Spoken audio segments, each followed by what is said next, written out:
It was billed as a dignified exchange between two presidents, a conversation meant to showcase unity. But then Trump leaned toward the microphone and delivered 3 words that stopped the room cold. "Sit down, boy." What followed wasn't outrage. It wasn't shouting. It was something quieter, sharper, and far more devastating. Obama's response, measured, deliberate, reversed the current in an instant, electrifying the crowd and sparking a nationwide reckoning. This is the story of a silence that cut deeper than any speech. Millions were watching. What began as a presidential forum for dialogue quickly unraveled into something else entirely. Trump's words, "Sit down, boy," didn't just sting. They carried with them centuries of history, echoes of a darker past, the language of power and submission. And the room felt it. Gasps rippled through the Phoenix Convention Center. Time seemed to stall. Some in the audience smirked nervously, as though trying to laugh away the weight of it. Others turned their eyes to the floor, unwilling to meet anyone's gaze. A few clenched their fists so tight, their knuckles went white. And Obama? He didn't so much as blink. Instead, he adjusted the cuff of his sleeve, sat a little taller. 10 seconds passed, then 20. He reached for his glass, took a calm sip of water, and placed it back on the table with quiet precision. He said nothing. And yet, the silence thundered louder than any reply. The entire forum shifted. What was meant to be bipartisan dialogue, 2 presidents trading visions of America's future, suddenly became something much larger. Those 3 words tore through the script, dragging into the spotlight not just a personal insult, but the heavy shadow of history itself. The room bore witness. A pastor in the front row shook his head slowly, grief in his eyes. A college student hit record on his phone, hands trembling. A woman clutched her necklace, steadying her breath. But all of them were waiting. Trump leaned back, smirking, basking in what he thought was dominance. He pushed again, louder this time, daring Obama to bite. Still nothing. And that's when the silence itself became unbearable, because restraint in that moment wasn't weakness. It was power. Finally, Obama leaned toward the microphone. His voice was even, unhurried. "I'll respond." The room stilled. "I've been called many things in my life," he said, pausing just long enough for the words to sink in. "But respect is not something I've ever had to beg for." The dam broke. Applause exploded, rolling like thunder across the hall. People shot to their feet, phones raised high, capturing history as it unfolded. Trump rolled his eyes, shaking his head. "Don't lecture me about respect, Barack."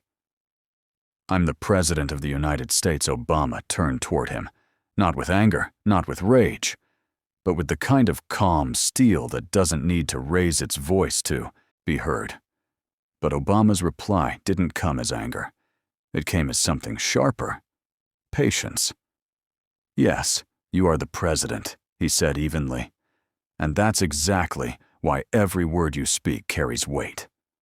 The title doesn't make you bigger than the people you serve. It reminds you to carry yourself in a way worthy of their trust." The crowd erupted again. Cheers, whistles, applause crashing against the walls. A woman in a red blazer shot to her feet and shouted, "Say that again!" Obama allowed himself the faintest smile. You can order someone to sit down. You can try to cut them small with words. But respect doesn't bow to commands. The audience leaned forward, hanging on every syllable. "Respect comes," he continued, voice steady, "when you stand for something greater than yourself." The air felt electric, alive. People weren't just listening. They were absorbing a lesson. "We tell our children," Obama said, "that the measure of a person isn't how much power they can grab. It's how they use the power they've been given. We tell them to be fair, to be honest, to lift others up. That isn't complicated." That's leadership. Trump cut in, his voice sharp, mocking. Oh, please. You think lectures make you great?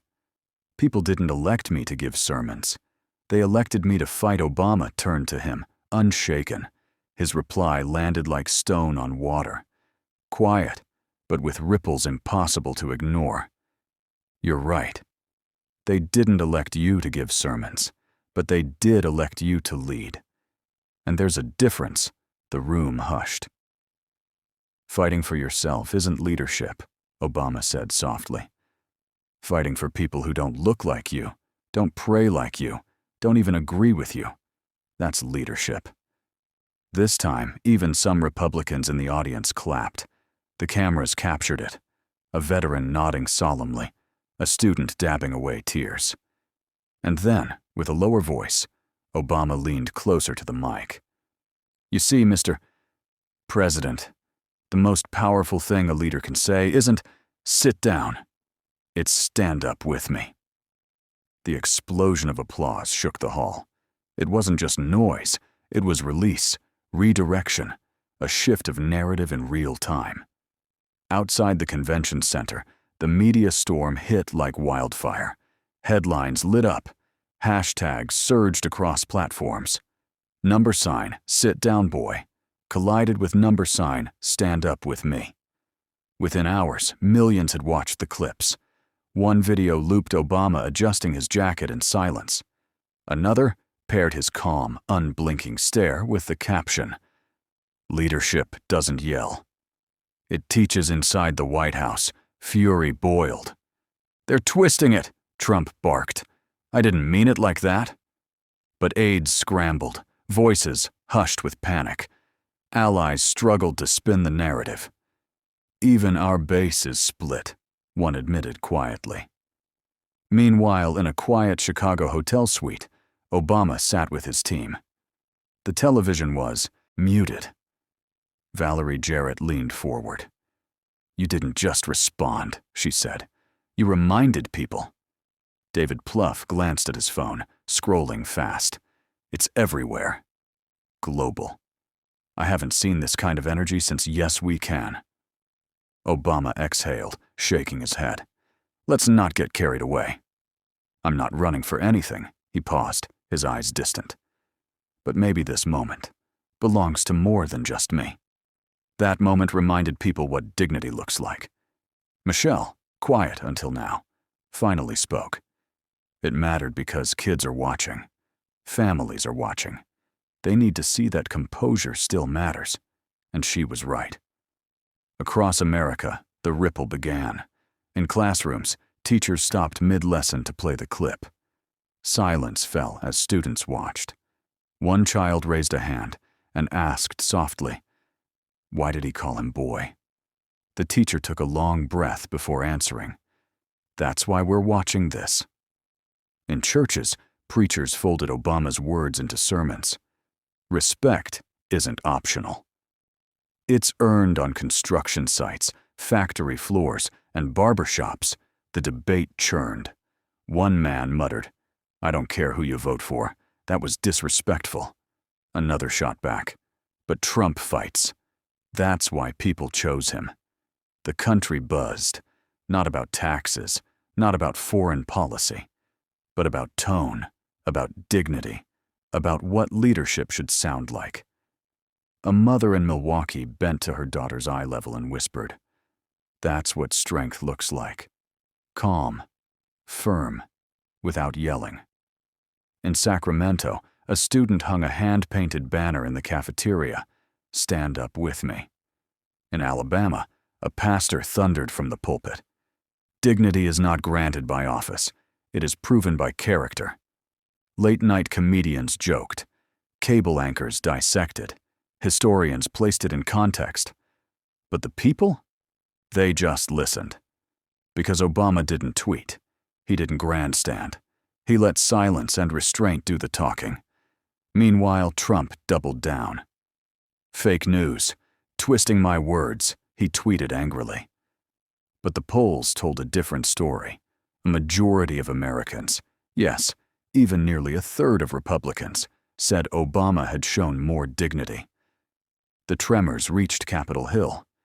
Some Republicans tried to straddle the divide, offering cautious words. Others stayed silent, knowing the moment had already carved itself into memory. Because this was never just about two men on a stage.